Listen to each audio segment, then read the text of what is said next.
Françaises, Français, mes chers compatriotes, le 24 avril, vous m'avez renouvelé votre confiance en m'élisant président de la République. Vous l'avez fait sur le fondement d'un projet clair et en me donnant une légitimité claire. Les 12 et 19 juin dernier, vous avez voté pour vos députés et élire notre Assemblée nationale. Je veux ici féliciter les parlementaires ayant emporté vos suffrages, et j'ai aussi une pensée pour les députés sortants battus. Je ne peux d'abord ignorer la forte abstention qui nous oblige tous à redonner davantage de sens à nos actions collectives, de lisibilité aux grands rendez-vous démocratiques. Voter est essentiel pour la vie de la nation, pour ses grands choix, et très clairement, ce n'est plus ressenti par tous. Je ne peux pas davantage ignorer les fractures, les divisions profondes qui traversent notre pays et se reflètent dans la composition de la nouvelle Assemblée.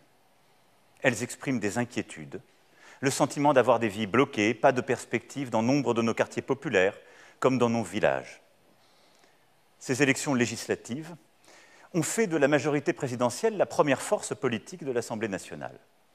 Toutefois, et c'est un fait nouveau, et comme dans la plupart des démocraties occidentales, qu'il s'agisse de l'Allemagne, de l'Italie, de beaucoup d'autres, aucune force politique ne peut aujourd'hui faire les lois seule. Il a manqué une trentaine de députés sur 577, et la majorité présidentielle est en effet relative.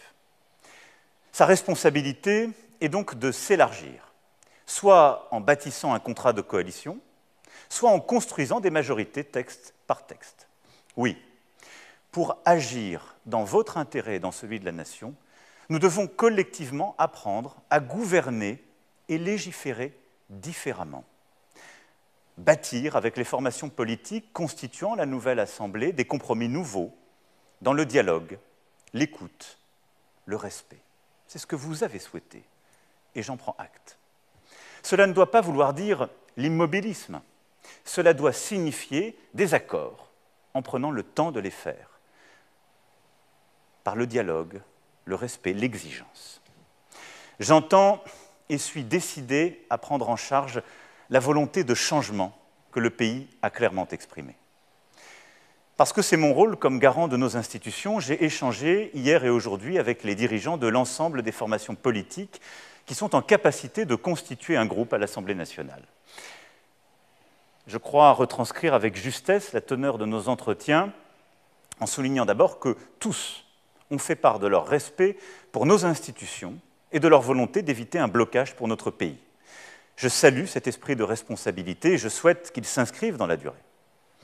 La plupart des dirigeants que j'ai reçus ont exclu l'hypothèse d'un gouvernement d'union nationale, laquelle d'ailleurs n'est à mes yeux pas justifiée à ce jour. Beaucoup ont aussi fait part de leur disponibilité pour avancer sur des sujets majeurs et urgents pour votre quotidien, le pouvoir d'achat, le travail, les moyens d'atteindre le plein emploi, la transition écologique, la sécurité. Je crois qu'il est donc possible, dans le moment crucial que nous vivons, de trouver une majorité plus large et plus claire pour agir. Vous le savez, je suis convaincu de la nécessité du dépassement politique depuis le premier jour.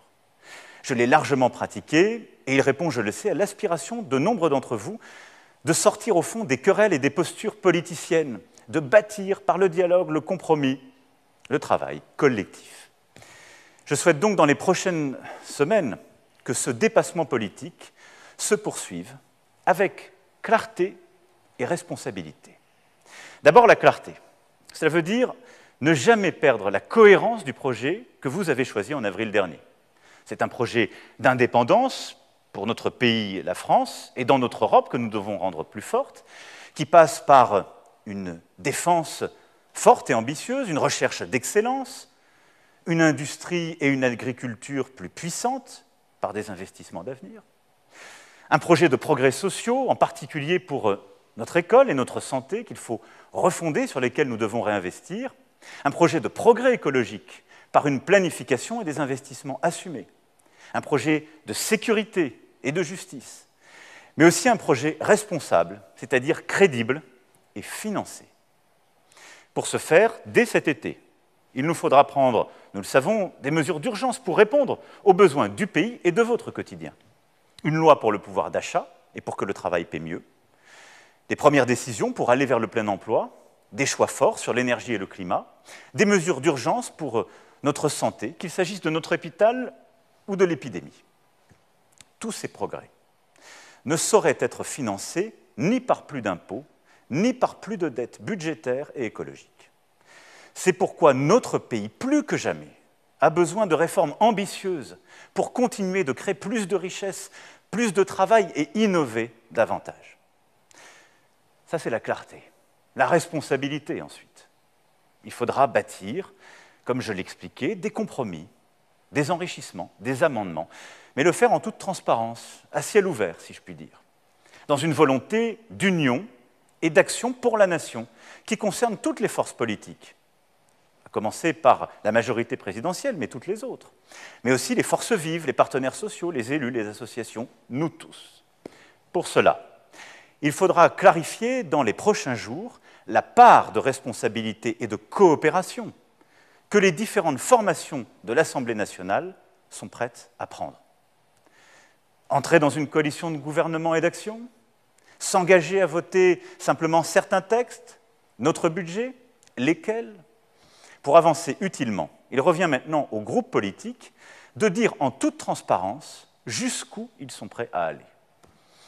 Demain et vendredi, je vous représenterai au Conseil européen, où nous allons examiner en particulier la question décisive de la candidature à l'adhésion de l'Ukraine à notre Union européenne et du contexte géopolitique. Dès mon retour, à la lumière des premiers choix, des premières expressions des groupes politiques de notre Assemblée nationale, nous commencerons à bâtir cette méthode et cette configuration nouvelle. Voilà, mes chers compatriotes, ce que ce soir je voulais vous dire. J'ai confiance dans l'esprit de responsabilité de tous. J'ai surtout confiance en vous, en nous. Vous avez, en avril et en juin, fait 2 choix clairs, et j'en prends acte. Ma responsabilité, c'est de les faire vivre. Et de les faire vivre à votre service pour que la France soit plus forte et que les réponses soient plus adaptées, construites différemment, mais plus adaptées aux défis de votre quotidien et du pays. Je n'aurai qu'une boussole, que nous avancions au service de l'intérêt général. Et j'ai confiance parce qu'ensemble, nous avons traversé tant de crises, tant de difficultés ces dernières années, que je sais que tous ensemble, nous trouverons le chemin de la réussite collective. Je vous remercie. Vive la République et vive la France.